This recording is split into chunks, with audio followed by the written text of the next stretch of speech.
Okay. Welcome, everybody. As people's names are joining into this session, thank you for joining us for the Canadian Agricultural Human Resources Council, for the Canadian Agriculture. Thank you for joining us for the National Indigenous Agricultural and Food Sharing Circles, hosted by the Canadian Agricultural Human Resources Council, which is funded in part by the Government of Canada's Sectoral Workforce Solutions Program. Thank you for joining us. This is our third season with CAHRC and the Indigenous Sharing Circles. My name is Beverly O'Neill. I'm from the Tanaha Nation. My traditional name is Klawempatki, and I'm grateful to be joining you today from the unceded lands of the Musqueam, Squamish, and Tsleil-Waututh peoples, nations in downtown Vancouver, British Columbia. So at this moment, we'd like to invite our participants, our viewing audience, to introduce yourselves in the chat line, add your name, where you're from. If you'd like to do a land acknowledgement, that would be appreciated as well. So today's sharing circle is actually, we're going to be speaking about community gardens. Many First Nations across Canada have community gardens and are looking to get those going. Some have been incredibly successful. Community gardens take place in many different forms, from land-based to greenhouse type natures. And also we've got Jarden here from the who's Jarden Qwustenuxun Williams. He's a chef and a citizen of the Cowichan First Nation on Vancouver Island. Joining us is also Shane Noel. He's been working with the Eel River Bar Food Security Project. He is an expert in Indigenous foods and gardening, and is located in Atlantic Canada. He also has his own business called Shane Noel Enterprises. We'll have Dale Worme, who is a senior, I like to say, winter, well-experienced person in First Nations agriculture across Canada, having retired from Agriculture, Agri-Foods Canada, and now working with Saskatchewan, Federated Sovereign Indigenous Nations out of Saskatchewan. And also we've had him speak in the past. He's our co-chair of the Canadian Indigenous Advisory Council. And then we've got Rebecca, who will introduce herself here in a moment. So today's topic is on community gardens.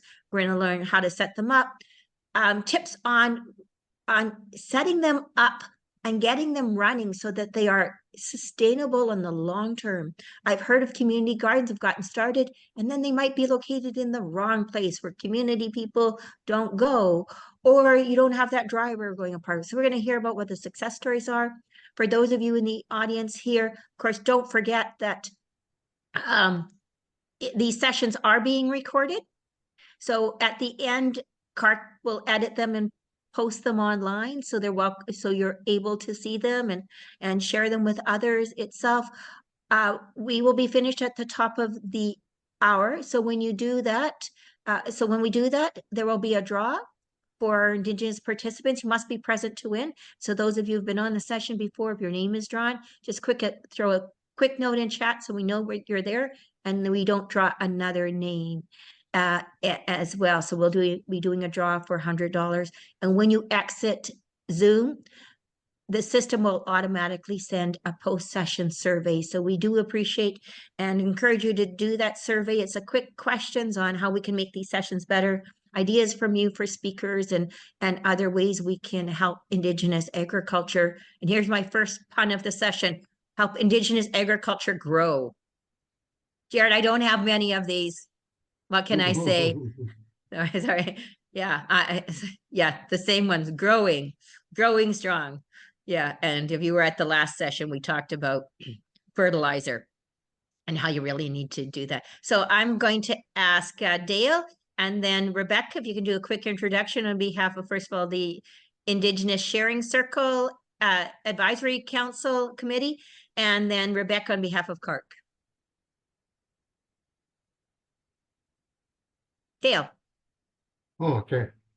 Once again, good morning. So community gardening.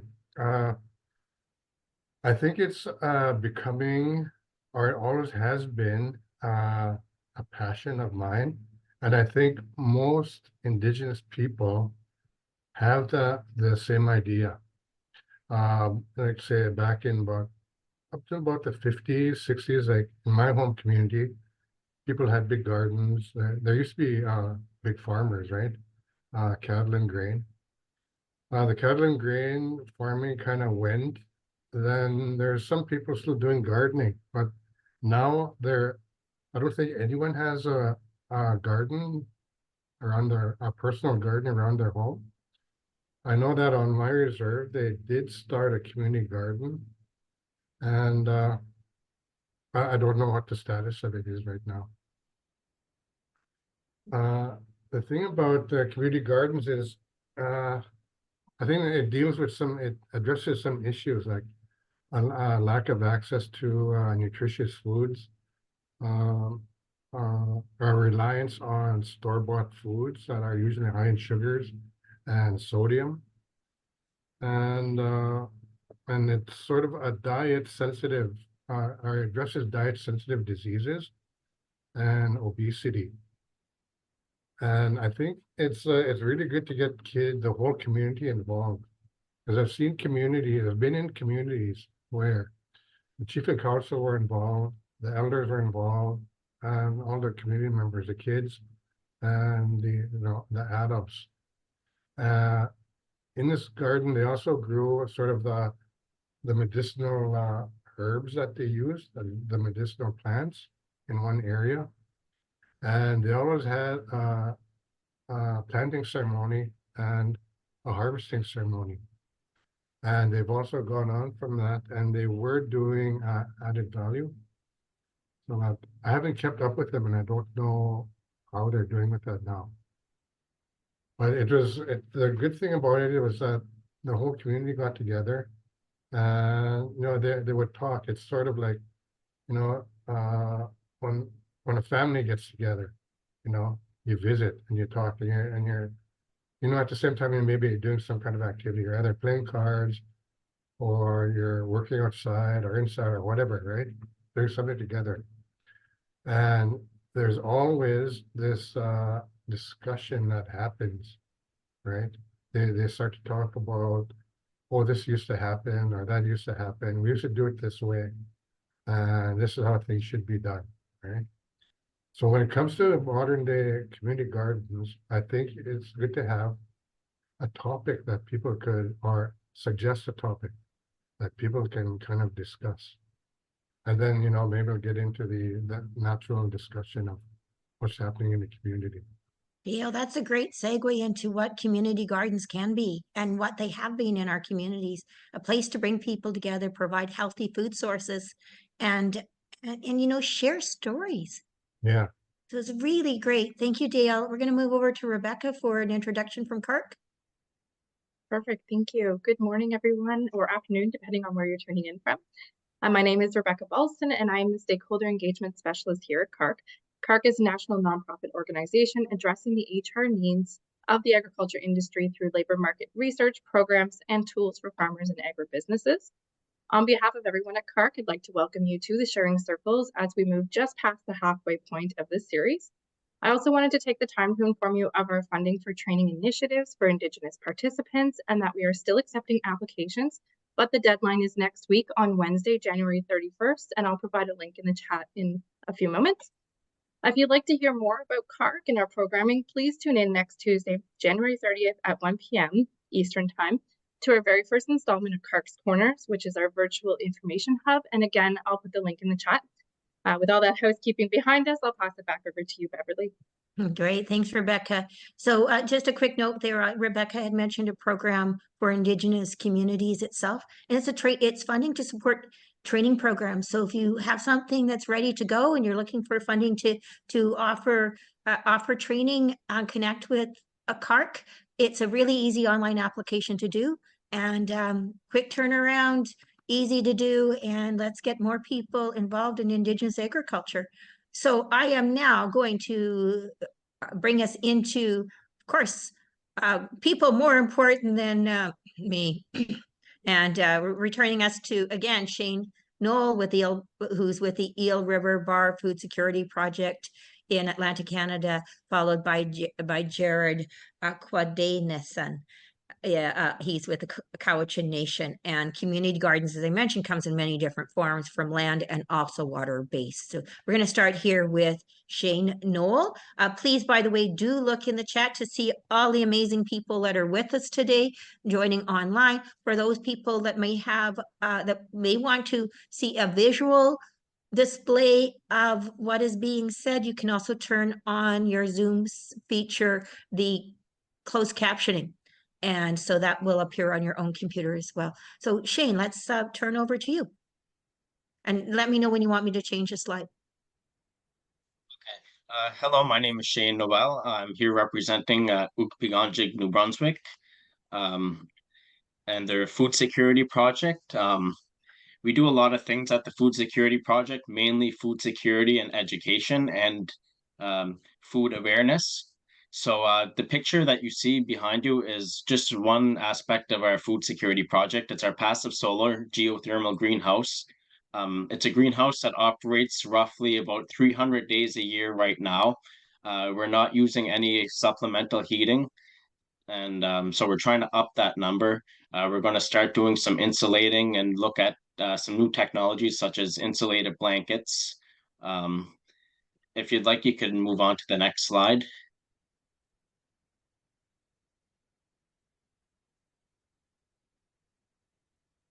Okay, so this is just a photo of our site. The site photo is a little bit old.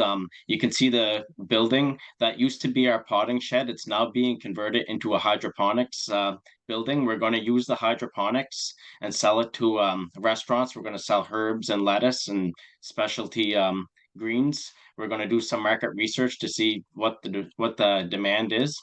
And with the profits from that, we're going to take it and reinvest into the food security projects and to other things.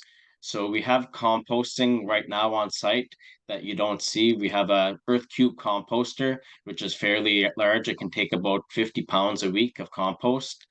We have about 4 compost tumblers located in different places. We do have 2 or 3 little compost piles. On the right, you do see our greenhouse. Okay, so you can move on to the next slide. So this is just some of the programming we do. We do as much programming as we can with the children, the youth, elders, people of all ages. This is just one picture of the Christmas in July, where we went and set up our table. We gave away some produce and some seeds and stuff like that to the elders. I see some bok choy. We have some celery, some beets, some cucumbers. And we grow a variety of different crops, 50 plus different varieties at least. And we do grow some of the traditional stuff. We grow some sage. We did propagate a little bit of sweetgrass the other year, but unfortunately it did not come back this year. We do grow tobacco and we save the seed for the tobacco. We do seed saving as well for all our other crops, and we're developing a seed bank. That's just another one of our initiatives. If you'd like, you could move on to the next photo. So this is another thing that is very, very important to the food security project, is getting the youth involved and getting their hands dirty, so to speak. So this is just one of the activities that, well, 2 of the activities that we did. We planted some sunflower seeds, and then they planted them in the elders' garden, and they learned about photosynthesis and a couple of other things. And you can see me in the front, I'm holding a jar. So what we did too, we went around and I got every kid to pick up something from the ground, whether it be a bug, grass, anything, and we put it in the jar. We fill the jar with water. We close it up, put it in the window, let some anaerobic bacteria grow. We opened up the jar, let them see what it would smell like. And then we looked at it under the microscope, showed them the difference between aerobic and anaerobic bacteria through a soil sample and our anaerobic sample. And we taught them what the difference was. And then we kind of showed how the bacteria multiplied so fast, the anaerobic. And then we did another lesson like, oh, that's why it's important to wash your hands. And the kids, they're very, very engaged with it. They love whenever we do sessions. You can move on to the next slide as well.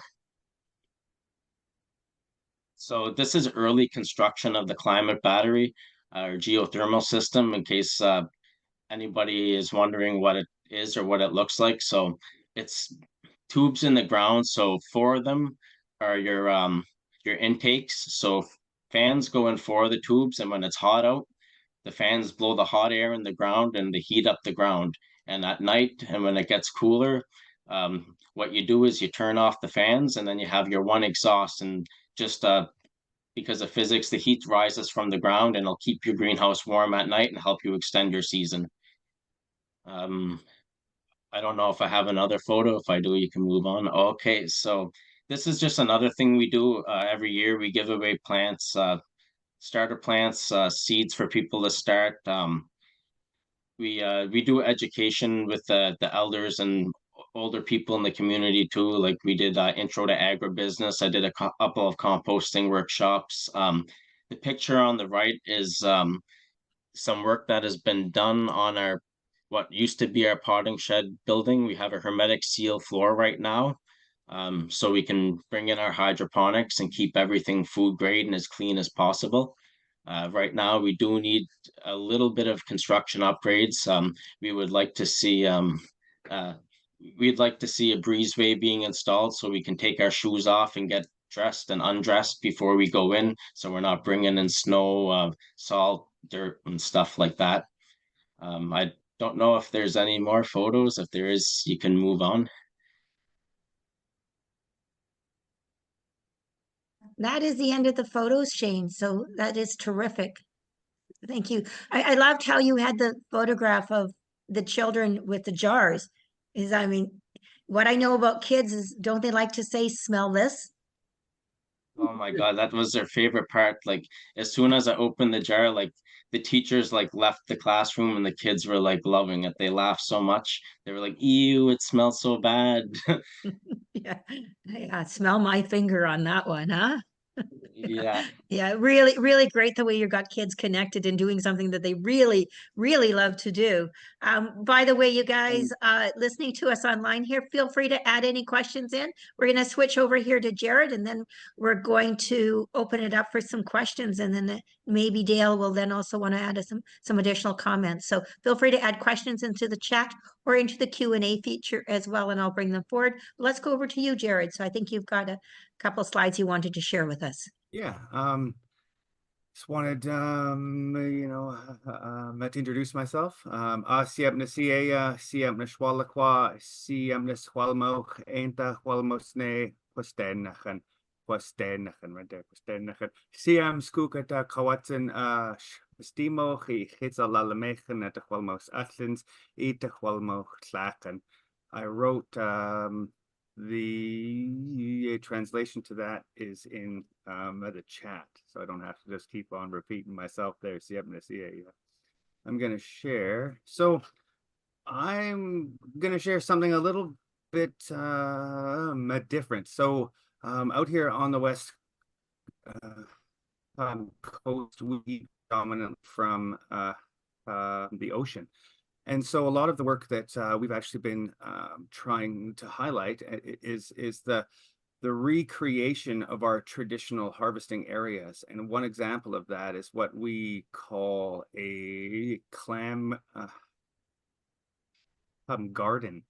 If you were to look here, you can like see that there's a wall on the edge of the ocean. And now, so the majority of the West Coast is rocky. Sandy shoreline is incredibly rare out here. And so our genius ancestors, they worked to create a way to allow the ocean to create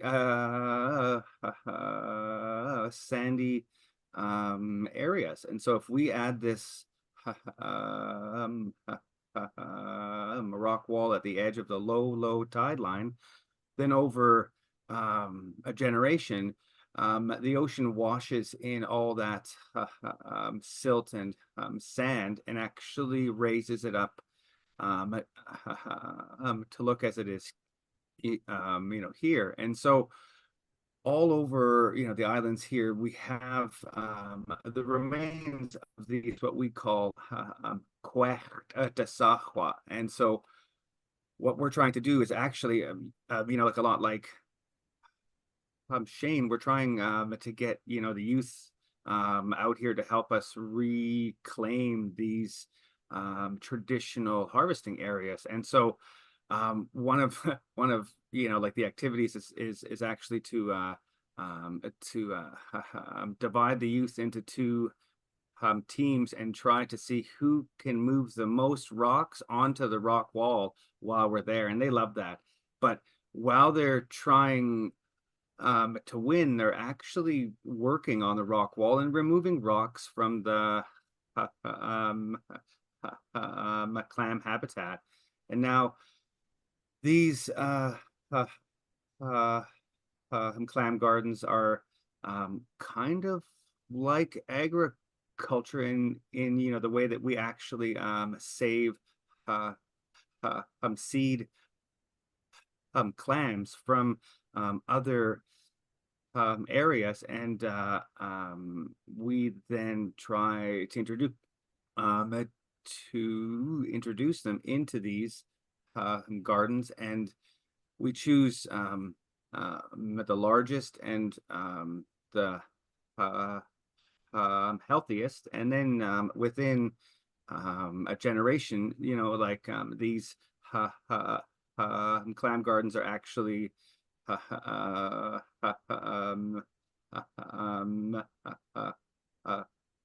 producing a huge volume of shellfish. And as the sand is all new, there's no predators. It's just 100% clams and their nutrients. And so that's just a little bit about that. But also we work hard with our rivers to look after them in a way that I've always just absolutely admired. And so if you were to look here, you can see a weir, and I want to highlight right away that these weirs were not designed to keep all of the fish from running upstream. They're actually designed to allow a harvester to choose what they want to harvest. If you've got 10,000 chum salmon on their way up at once, it can be very hard to choose. And we're all about selectively harvesting. And so for 100 generations, we've used these, and we harvest the weaker males specifically, which allow the healthier ones to reproduce. And so if we're removing the weaker non-reproductive ones, what happens over generations is that they actually the overall river salmon population is healthier and larger and stronger. And so one thing I like to highlight is that when colonists arrived here on the West Coast, they were amazed. They said there were all of these salmon everywhere, but without realizing that, that was not a like accident. That was the result of our generations of looking after them and trying to ensure that only the healthiest, strongest would reproduce. And just while I'm here, I just really want to highlight that no one in our history ran a weir all the way across the river. So if you were to look here, you could probably try to imagine that if we had one that ran all the way across, you could harvest all of the fish, and then you would have all of the resource. Yet in 10 thousand years, that was never the objective. It would never happen. We always realized that we were not the only ones, that there were other villages upriver, and there were animals, and there were trees, and everything had to eat. We were not the only ones. And so the objective here was to try to create enough of a salmon surplus that we could harvest all we required without removing resources from anyone else, including the environment. And so we're really trying to reintroduce these technologies to our youth, because actually this exact technology was outlawed here for just about 100 years. So, but we're on our way to trying to reintroduce it. Something that's probably a little bit closer to home for everybody, we're also trying to reintroduce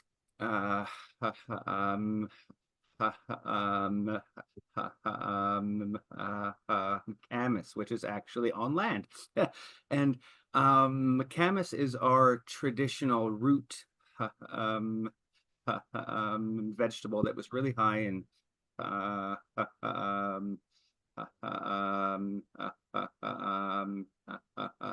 inulin. And anyway, we had vast camas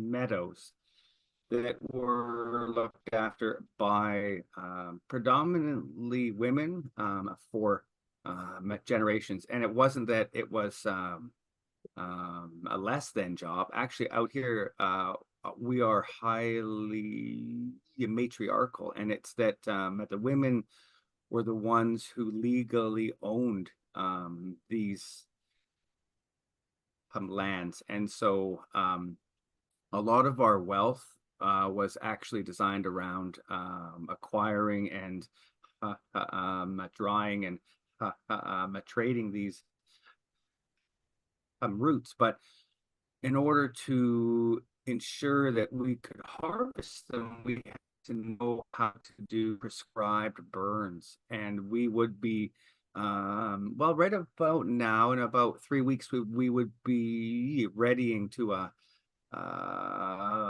light up our fields. And I've been working with my local organizations to try to ensure that existing camas areas are actually looked after the right way. And so we've been working with, I guess, like land trusts to try to ensure that Indigenous individuals have access into, these lands again. And, just the last one is just meant to highlight that, like out here on the West Coast, our language is literally woven into the land. We don't often name anything after ourselves or our families. Almost all of these words you can like read here are highlighting what we'd harvest at these areas. And so each area was traditionally renowned for which resource was utilized there. So the idea of removing resources from the environment to have them all grown in one area was not the way we used to look after the land. And so we're trying to reintroduce this idea of looking after everything where it is and trying to enhance the environment that is already actively producing our food.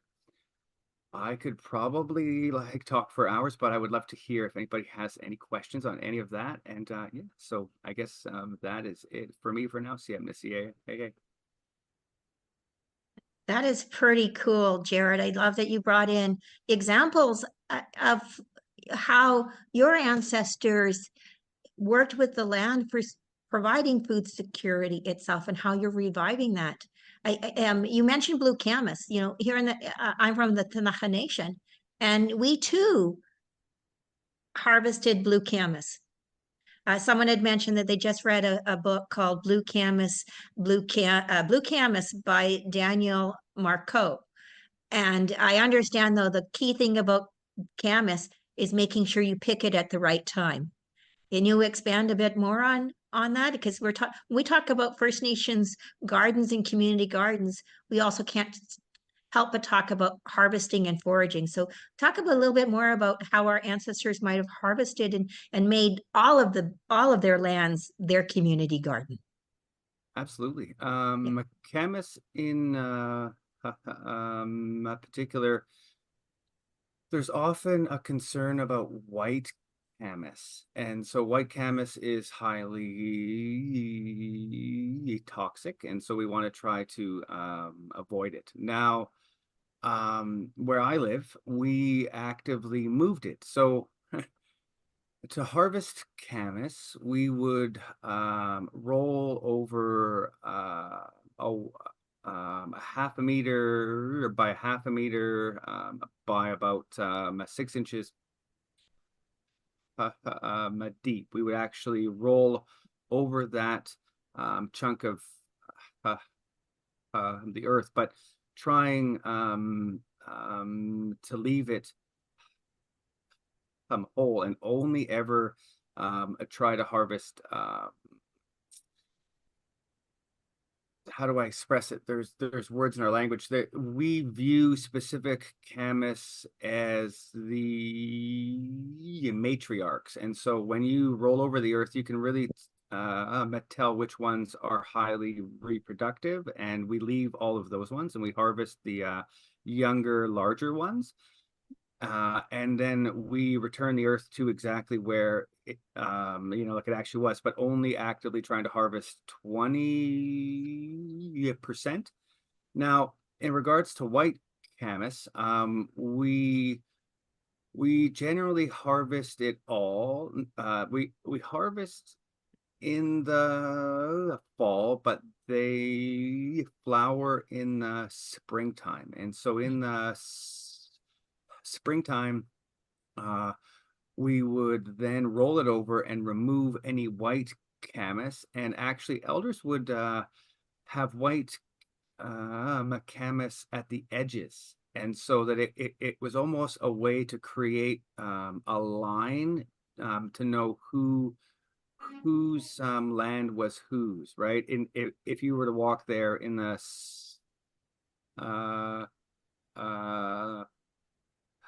springtime, you could actually see a line work of white camas all the way, like around everybody's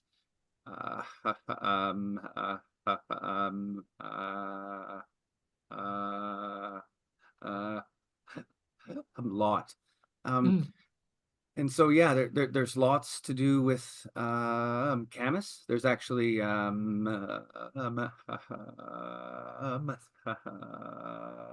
3 varieties. We just discovered a new variety last year that actually loves to live in the saltwater estuaries, which is highly unusual. And so I'm working with our tribe and nature trust now to try to recreate a camas garden in our river estuary, as you know, there used to be one. So yeah, there's there is a lot. There's it's a lot there. So. Yeah, it's thanks, Jared. I love that you brought in the principles of harvesting into that, and how you've selected and chosen. I'm going to ask Shane, with the garden at Eel River First Nation, how was the community involved in building it or deciding it and even selecting its location? I apologize if you can hear my kids crying in the background. Um, well, the location, that was already set whenever I started with the project. We did have a couple of community engagement sessions to see like what the community wanted to see out of it, what they'd like, what kind of crops they wanted to grow, how they wanted to see it move forward. Um, that is one issue that we have had over the years is community engagement, because like it's very hard. Well, for one, we had limited staff, but it's very hard to reach out to everybody because not everyone uses Facebook, not everyone uses word of mouth.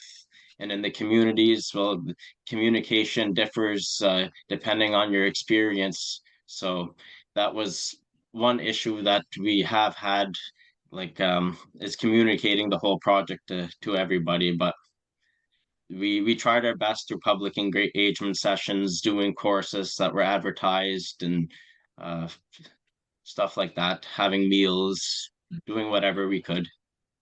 So finding ways to continually keep the community involved has been a bit of a challenge, but you've included workshops for kids and seeds and plant giveaways. It's very easy working with the departments because the children, it's our leadership department, so it's an after school program, and I work with the education, which has a forest school, and the social and health, which we give 60 food bags away every month to. So that's usually how we reach the majority of our community, but it's the people who aren't using the services that we have a problem communicating with and getting them out to use the service that's available, like our food security service. Great, thanks, Shane. Any tips from any of you on how to, have you seen any ideas on how we can get our community involved and keep them involved? Dale, have you any suggestions? Some suggestions is to, well, first of all, go, find out what the people are interested in. And I think it's always a good thing to bring in something cultural, which is like growing some herbs or something.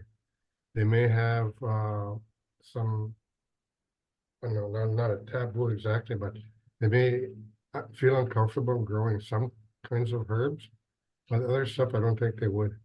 I think it's important to bring in that cultural aspect. Oh, great, thanks. And Jared, you mentioned a wide range of cultural foods and activities that your people have done and things that you're doing now. How are you guys getting community members involved? Offering them access to the, like the result, right? Like if we have youth out working on clam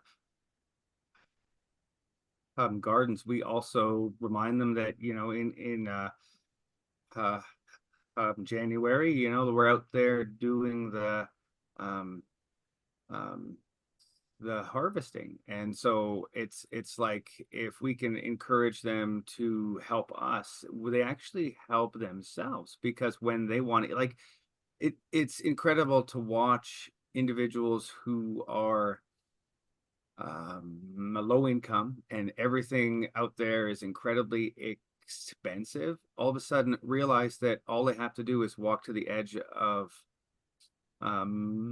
like the ocean, and then there's all they can eat, right? Like helping everyone realize who we are and how rich we are. All we have to do is look after the land. And so I guess trying to use our language, including like elders and youth and stories and feasting, it's all about just trying to utilize who we are to have everybody on the land, I guess. Yeah. Sweet. So connecting them and showing them the purpose. Yeah. The purpose as well as what they gain for themselves, but and connecting with the culture and the language. Your example of how our First Nations, our ancestors named places, it made sense. The place where two waters meet, instead of George Hill Mountain.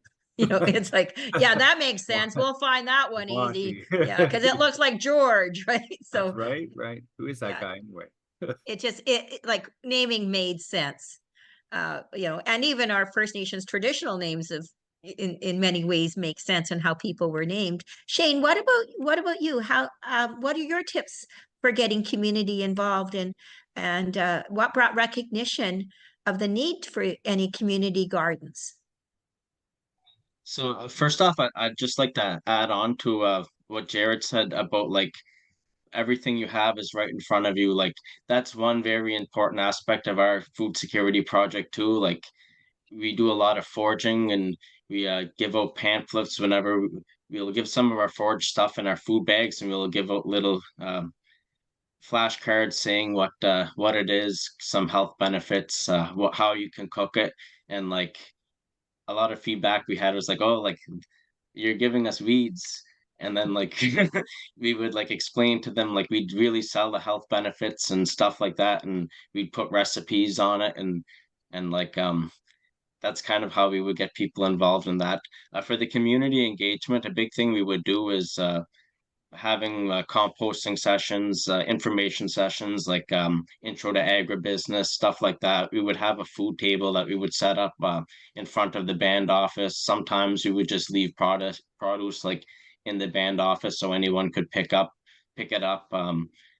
It'd be a drop-in center. So if you want to drop in, you could come drop in, pick stuff up. We'd always get people to talk about it. Like anytime I'd see someone from the community, I'd be like, "Oh, you got to come up and see like what we're doing up here." So like we pretty much did whatever we could. We have a Facebook page. We would share stuff on our Facebook. We'd have partnerships with other organizations where we'd have bigger events and serve food with catering and stuff like that. So we did really whatever we could. Great, thanks. I Biggest issue though was we did a lot on social media and the majority of the community wasn't on social media. And like our staff was young, so that kind of made it difficult too. I hear you saying that a key thing is having having that continuous communication, providing things to them, giving them an opportunity to learn, connecting it with culture, showing people how to use what you're growing. Yes, it can't be a seasonal thing either because people will forget in the winter. Like especially if it's something you're starting off the first year and if it's not something big, like a community garden or raised beds or something like that, like you'll have a couple people that'll be super interested that'll remember it over the winter, but people have lives, they're gonna forget about it unless you're constantly reminding them, look, this is here, these are the services that are available. Like we'll send stuff home with the kids and like be like, here, give this to your parents. Like so we're constantly giving the reminder that we have this here, this is the services available, please come and use them because that's what it's for. And I we know the operate at session. max capacity. I'd like to actually give you some of our numbers. We given away $5,000 worth of produce within like the peak 3 months this year. We usually didn't do inventory uh, because because things would move really fast. But we had a fund. We were working on this funding, and they wanted to kind of see some numbers, so we started doing inventory. And we only had myself and 2 seasonal staff, and we maintained the greenhouse, 4 fields. We have the education program, the social program, the health program, and we also invite like the local schools that are non-Indigenous to come in and learn about the stuff. And that's just Oh, some of the things that we do. I So love like that. we do a lot of different things on the site. It's not just a First Nation community food center. No, It's we're also, surrounded by other communities. We're not remote or anything. yeah. But I like that you bring in and you share your knowledge with other people that are not from the band. So that's really terrific. Yeah. Well, partnerships, Indigenous and non-Indigenous partnerships are very, very crucial to keeping these projects running. Even partnerships with yourself, such as the Canadian Agricultural Human Resource Council.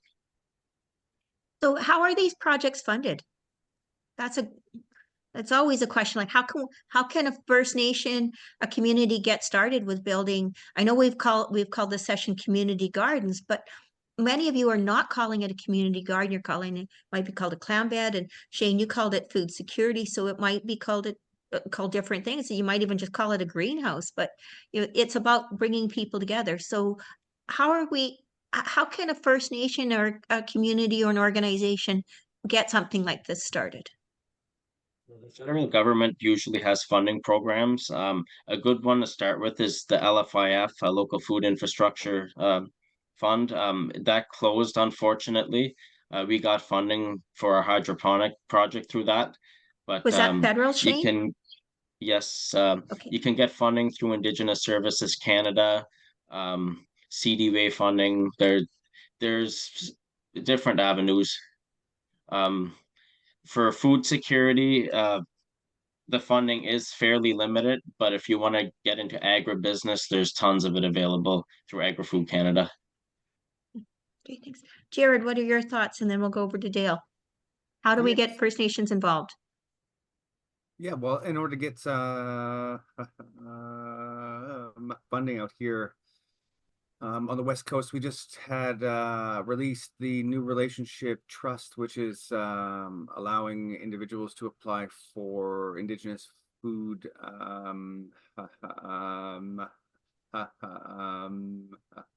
grants up to it's $250,000.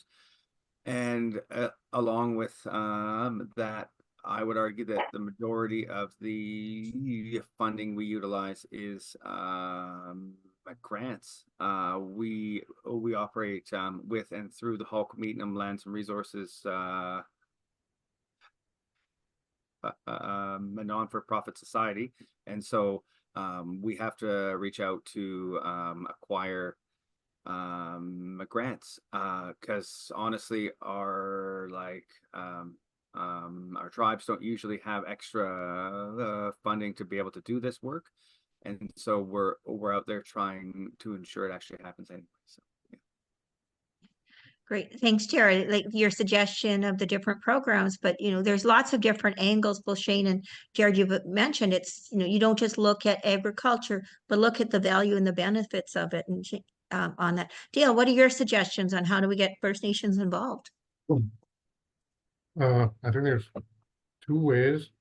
First is to make this link between their health and make the link between their health and the food. Talk about diabetes prevention, or any other kind of disease related to a sedentary lifestyle. The other thing is, so AFC does have programs.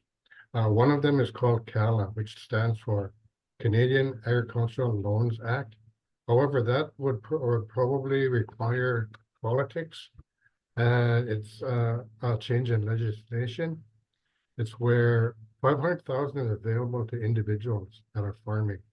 However, it's not available to people on reserve. And if you're a cooperative, then you can get up to 3 million. And so then you apply for that, you pay it off, then then you apply for it again. The interest rates are low. It's prime +1. Most places that you go to, the interest rates are a lot higher. And unfortunately, it's kind of unfortunate, but I think they're put in this tough position themselves. Are the NACA, National Aboriginal Capital Corporations. A lot of their interest rates are high, but their interest is applied to their staffing. So unfortunately, that's something that you have to deal with. But if you're able to get this prime +1 interest rates on a loan, I mean, that would be ideal. And really, that's a systemic racism right there. Well, not racism, but a barrier, that has to be dealt with. Yeah. So, Dale, your suggestion is, look at some of the loan programs in the Aboriginal Capital Corporations itself. Our next session is actually going to be on support services. So we'll have an Aboriginal Capital Corporation, as well as a Canada and Farm Credit Canada speaking. So the Aboriginal Capital Corporation is the First Nations Agriculture and Finance of Ontario organization that's speaking. So they'll be talking about some of those. But some one of the things that we've heard in the past is that finding the right location to put your community garden or greenhouse is pretty key to getting community involved.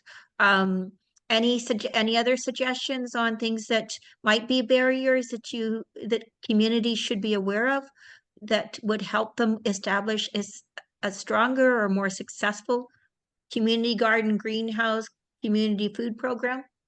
Certainly, expertise. Yeah, bring good expertise, location, culture, language, showing them how to use it, getting youth involved. I love the giveaway items itself that you had talked about. Let's see.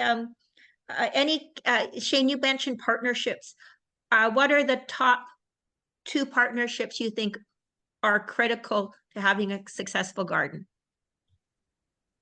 Or You want to have community partnerships for sure. So if you have local stores and stuff like that, it's great to partner with them and be able to get rid of your produce through those avenues, and outside partnerships for the same reason. Not just that, have partnerships with government resources like Indigenous Services Canada, like Agri-Food Canada, other organizations such as Olnaweg and yourself. So like partner with as many people that are interested in helping your project move forward.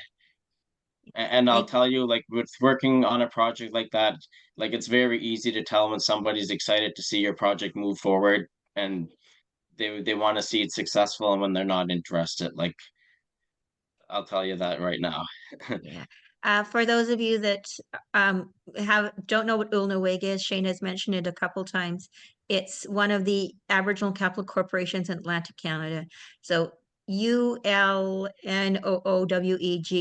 and a wonderful initiative organization. They do many different things, more than just a lending organization itself. Jared, what are your top 2 tips for partnerships? When I think about that, I just imagine working with our tribes to really highlight what they want, and like as it is here right now, we have trouble utilizing things we harvest because of regs, right? We have regulations here that directly prevent the usage of wild harvested seafoods, and so we can use these things at home, but we can't use them off reserve and things. And so I'm actually working with partners in health to try to change that. So I would say to ensure that you're working with your tribe, but that you also that you have somewhere to utilize these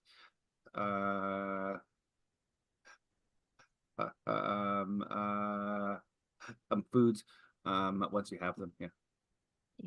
I really like to just think bringing forward and being able to share outside of your home traditional foods, but you brought up the fact that there are those food regulatory barriers that we need to identify, find ways of meeting them, and still being able to offer our traditional foods.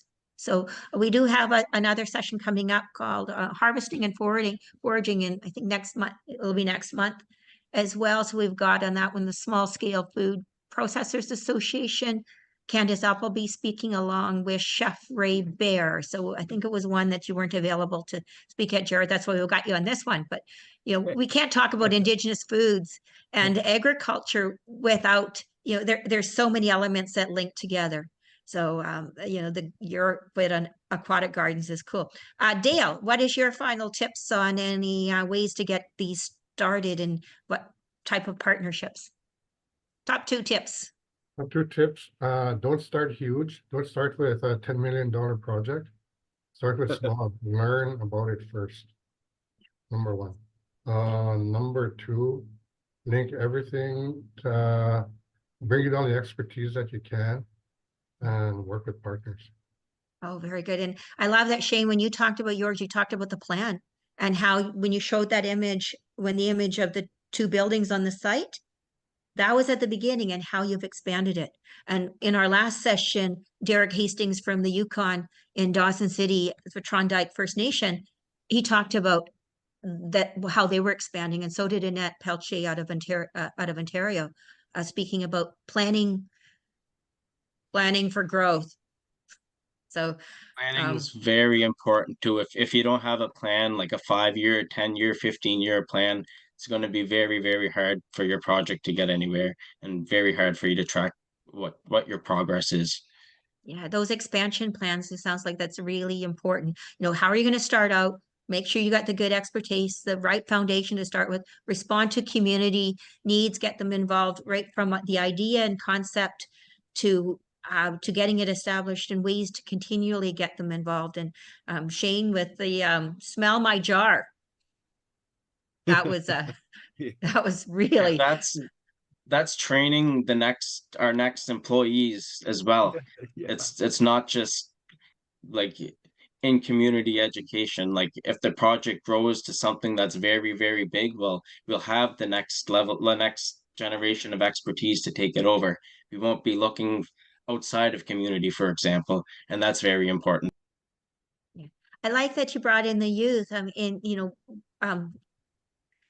Planting seeds in their minds for future generations to be involved in this, even if they're going to just grow it for their own personal use in their homes and their meals, or if it's going to be a part of a community development or selling in local markets or expanding out into other markets. So thank you very much.